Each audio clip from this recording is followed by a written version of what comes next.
I want to talk about the core values that ignited NOD 40 years ago and that have really guided us since. There are two: hope and love. They are two small words with enormous implications for all of us, for our future, as individuals, as a community, and as a nation.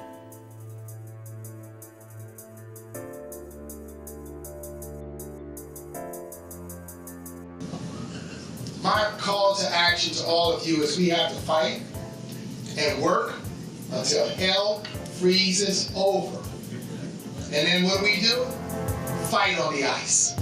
Let's continue to push the field for greater innovation and inclusion and to shatter that ceiling to show what is possible when we invest in the disabled workforce and customer base. The first day of my presidency, the three of us met in my office, and we talked to each other and said, this is the first time in history that all three of us are deaf and we don't need an interpreter to communicate with each other.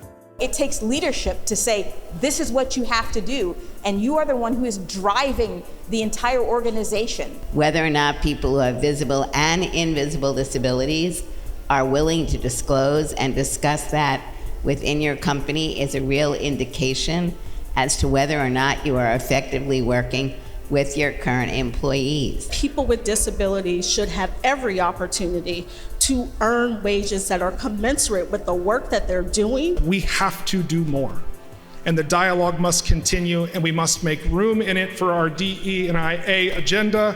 You know, the truth is all of us are allies to each other as human beings.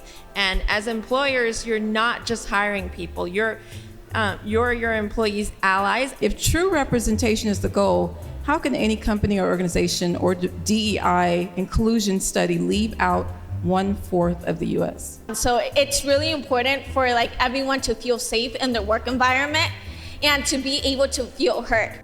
You have to be intelligent, strategic, and a little more calculated about the way that you approach, changing a work environment.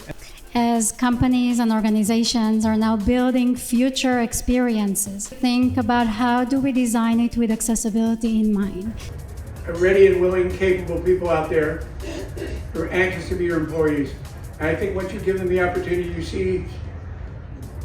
you finally ran into a politician that told you the straight truth. Carol has started the best assemblage of data related to corporate best practices and numbers for people with disabilities that exist. We feel with that leverage we can put millions of people with disabilities to work. Alan mobilized the world conscience, and you have made sure it has a future, and for that we are all grateful. Thank you all.